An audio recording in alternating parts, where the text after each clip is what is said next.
ತಾಲೂಕಿನ ಅಣ್ಣೂರು ಗ್ರಾಮ ಪಂಚಾಯಿತಿ ವ್ಯಾಪ್ತಿಯ ನಂಜನಾಯಕನಹಳ್ಳಿ ಗ್ರಾಮದಲ್ಲಿ ಡಾಂಬರ್ ರಸ್ತೆ ನಿರ್ಮಾಣಕ್ಕೆ 35 ಲಕ್ಷ ರು ಅನುದಾನವನ್ನು ಶಾಸಕ ಅನಿಲ್ ಚಿಕ್ಕಮಾದು ಬಿಡುಗಡೆ ಮಾಡಿ ಭೂಮಿ ಪೂಜೆ ನೆರವೇರಿಸಿ ಮಾತನಾಡಿದರು.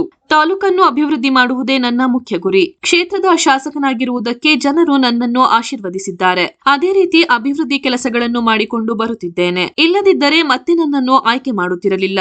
ನಾನು ಎಲ್ಲ ಜನಾಂಗದವರ ಕೆಲಸ ಕಾರ್ಯಗಳನ್ನು ಬಸವಣ್ಣನ ತತ್ವ ಸಿದ್ಧಾಂತದ ಹಾದಿಯಲ್ಲಿ ಕಾಯಕವೇ ಕೈಲಾಸ ಎಂದು ನಡೆದುಕೊಂಡು ಹೋಗುತ್ತಿದ್ದೇನೆ. ಇಷ್ಟೆಲ್ಲ ಕೆಲಸ ಮಾಡಿದ್ದರೂ ಸ್ಥಳೀಕರನ್ನು ನೋಡದೆ ಮೇಲಿರುವ ಪಕ್ಷದ ಚಿಹ್ನೆಯನ್ನು ನೋಡಿ ಬೇರೆ ಕಡೆ ಮತಗಳು ಹೋಗುತ್ತದೆ ಎಂದು ಬೇಸರ ವ್ಯಕ್ತಪಡಿಸಿದರು. ನಂತರ ತಾಲೂಕು ಪಂಚಾಯಿತಿ ಮಾಜಿ ಸದಸ್ಯ ಗಿರಿಗೌಡ ಮಾತನಾಡಿ, ಈ ರಸ್ತೆ ಕಳೆದ ಬಾರಿಗೆ ಆಗಬೇಕಾಗಿತ್ತು. ಕಾರಣಾಂತರಗಳಿಂದ ಕೆಲಸ ಆಗಲಿಲ್ಲ. ನಾನು 5 ವರ್ಷದಿಂದ ಶಾಸಕರಿಗೆ ತಿಳಿಸುತ್ತಿದ್ದೆ. ಈಗ ಕೆಲಸ ಪ್ರಾರಂಭವಾಗಿದೆ. ಗ್ರಾಮಸ್ಥರೆಲ್ಲ ಒಟ್ಟಾಗಿ ಕೆಲಸವನ್ನು ಮಾಡಿಸಿ ಎಂದು ತಿಳಿಸಿದರು. ಕಾಂಗ್ರೆಸ್ ಪಕ್ಷದ ಯುವ ಮುಖಂಡ ಎನ್ಎಸ್ ಮನು ಗ್ರಾಮದಲ್ಲಿ ಬಾಕಿ ಉಳಿದಿರುವ ಕೆಲಸಗಳನ್ನು ಪೂರ್ಣ ಮಾಡುವುದಕ್ಕೆ ಶಾಸಕರಿಗೆ ಮನವಿ ಪತ್ರ ಸಲ್ಲಿಸಿದರು. ಈ ಸಂದರ್ಭದಲ್ಲಿ ಗ್ರಾಮದ ಯಜಮಾನರು, ಮುಖಂಡರು ಹಾಗೂ ಗ್ರಾಮಸ್ಥರು ಉಪಸ್ಥಿತರಿದ್ದರು. ಈ ತಾಲೂಕಿನಲ್ಲಿ ನಾನೇನೋ ಶಾಸಕ ಆಗ್ಬೇಕಂತಂದ್ರೆ ಈ ಶ್ರಮ, ಯಾಕಂದ್ರೆ ನಾನು ಕೂಡ ಅಷ್ಟೇ ಹಸು ಯಾವ ರೀತಿ ಜಮೀನ ಉಳ್ತಿತ್ತು ಅದಕ್ಕಿಂತ ಹೆಚ್ಚಿನ ರೀತಿ ಶ್ರಮ ಪಟ್ಟು ಉತ್ತಿರೋದಕ್ಕೆ ನನಗೆ 35,000 ಅಂತರದಿಂದ ಈ ತಾಲೂಕಿನ ಜನತೆ ಆಶೀರ್ವಾದ ಮಾಡಿದ್ವಿ. ನಾನೇನಾರು ಕಳ್ಳೆತ್ತು ಥರ ಏನಾರು ಉಳ್ಳಿಲ್ಲ ಅಂತ ಅಂದಿದ್ರೆ, ಜಮೀನ ಉತ್ತಲಿಲ್ಲ ಅಂದರೆ ಅದು ಫಲನೂ ಸಿಕ್ತಿತ್ತಿಲ್ಲ. ಅದು ಹಸು ಹೆಂಗೆ ತಿನ್ಕೊಂಡು ಉಣ್ಕೊಂಡು ಹೆಂಗೆ ಇರ್ತಿತ್ತು ಹಂಗಿರ್ತಿತ್ತು. ಆ ರೀತಿ ಆಗ್ತಿದ್ರೆ ಮತ್ತೆ ನನಗೆ 2ನೇ ಸತಿ ಈ ತಾಲೂಕಿನ ಜನತೆ ಅವಕಾಶ ಕೊಡ್ತಿದ್ವಿ. ನಾನು ಇದುವರೆಗೂ ಕೂಡ ಇಲ್ಲಿ ಆ ಜನಾಂಗದವರು ಈ ಜನಾಂಗದವರು ಇಲ್ಲಿ ಯಾರವ್ರೆ ಅಲ್ಲಿ ಯಾರವ್ರದ್ದು ಯಾವತ್ತೂ ಕೂಡ ನಾನು ಯೋಚನೆ ಮಾಡಿದಂಥವನು ಅಲ್ಲ. ಯಾಕಂದರೆ ನಾನು ತಿಳ್ಕೊಂಡಿರ್ತಕ್ಕಂಥದ್ದು ಕಾಯಕವೇ ಕೈಲಾಸ ಅಂತ ತತ್ವ ಸಿದ್ಧಾಂತಗಳನ್ನ ಬಸವಣ್ಣನವ್ರು ಹಾಕೊಟ್ಟ ಹಾದಿಯಲ್ಲಿ ನಾನೆಲ್ಲರೂ ಕೂಡ ನಡ್ಕೊಂಡು ಹೋಗ್ತಿರ್ತಕ್ಕಂಥ. ಇವತ್ತಿಗೂ ನಮ್ಮ ಮನೆಗೆ ಯಾರು ಬಂದರೂ ಬೆಳಗ್ಗೆ 8 ಗಂಟೆ 8:15 ಬಂದ್ರೂ ಕೂಡ ತಿಂಡಿನ 2019 ಪ್ರಾರಂಭ ಮಾಡಿ ಇಲ್ಲಿವತ್ತರೆಗೂ ನಿಲ್ಲಿಸಿಲ್ಲ. ನಾಳೆ ಅವ್ರು ಬಂದು ನೀವು ನೋಡಿದ್ರು ನಾಳೆ 200-300 ಜನ ನಮ್ಮ ಮನೇಲಿ ತಿಂಡಿ ತಿಂತಿರ್ತಾರೆ. ಇದು ನಾನೇನು ಹೇಳ್ಕೋಬೇಕಂತ ಅಲ್ಲ, ಅವ್ರು ಹಾಕೊಟ್ಟಿದ್ದ ಆದಿಲ್ಲ ಇವತ್ತು ನಾನು ನಡ್ಕೊ ಹೋಗ್ತಿರ್ತಕ್ಕಂಥದ್ದು.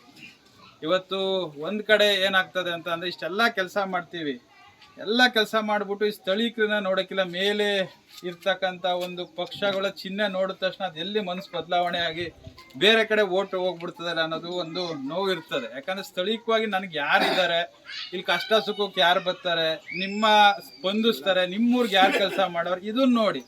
ಏನಾರು ಮಾಡಿಲ್ವಾ ನಿಮ್ಮೂರಿಗೆ ಅನಿಲ್ ಚಿಕ್ಕಮಾದವ್ರು ಕೆಲಸ ಮಾಡಿಲ್ವಾ, ಬೇಡ, ಅವ್ರು ಓಟ್ ಹಾಕ್ಲೇಬಿಡಿ, ಕೆಲಸ ಮಾಡಿ ಓಟ್ ಹಾಕಬೇಡಿ.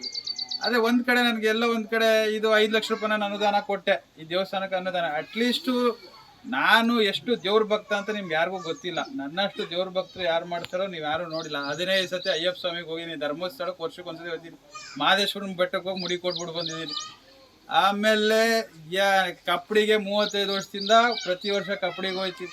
ಅದು ಯಾಕೆ ನಾವು ಈಗ ಅನುದಾನ ಕೊಟ್ಟು 5 ಲಕ್ಷ ರೂಪಾಯಿ ಒಂದು ಅಟ್ಲೀಸ್ಟ್ ಒಂದು ಮಾತು ಒಂದು ಪೇಪರಲ್ಲಿ ಯಾರು ಒಂದು ಇನ್ವಿಟೇಷನ್ ಕೊಟ್ಟಿದ್ರು, ಏನೋ ಸಂತೋಷ ಆಯ್ತಿದ್ದು. ಯಾಕಪ್ಪ ನಮ್ಮ ಊರಿಗೆ ಈ ಊರಿಗೆ ಅನಿಲ್ ಚಿಕ್ಕಮಾದವ್ರದ್ದು ಏನೂ ಇಲ್ವಾ, ಕೊಡುಗೆ ಇಲ್ವಾ, ಇಲ್ಲ ದುಡ್ಡು ಕೊಟ್ಟಿಲ್ವಾ, ಯಾಕೆ ಕರೆದಿಲ್ಲ ಅನ್ನೋದು ಒಂದೊಂದ್ಸಲಿ ನೋವಾಗ್ತದೆ. ಅದು ಏನಾರಾಗಲಿ ನಾವು ಬರ್ತೀವೋ ಬಿಡ್ತೀವೋ, ಕರೆಯೋ ಟೈಮಿಗೆ ಕೊಟ್ಟರೆ ನಮ್ಮ ಕೈಲಾಗಿರ್ತಕ್ಕಂಥ ಸಹಕಾರನೂ ಕೂಡ ಕೊಡ್ತೀವಿ. ಅದು ಒಂದು ಕಡೆ, ಯಾಕಂದರೆ ಅದು ಸರ್ಕಾರ ಅನುದಾನಗಳು ಇರ್ತದೆ. ಅದು 5 ಲಕ್ಷ ರೂಪಾಯಿ ಅನುದಾನಗಳು ಕೊಟ್ಟಿರ್ತೀವಿ, ಯಾಕೆ ಊರವರು ಕರೀಲಿಲ್ಲ ಅನ್ನೋದು ಒಂದು ಕಡೆ ನೋವು. ಈಗ 35 ಲಕ್ಷ ಕೆಲಸ ನಾವು ಮಾಡ್ತೀವಿ, 40 ಲಕ್ಷ ಕೆಲಸ ಮಾಡ್ತಿದ್ದೀವಿ.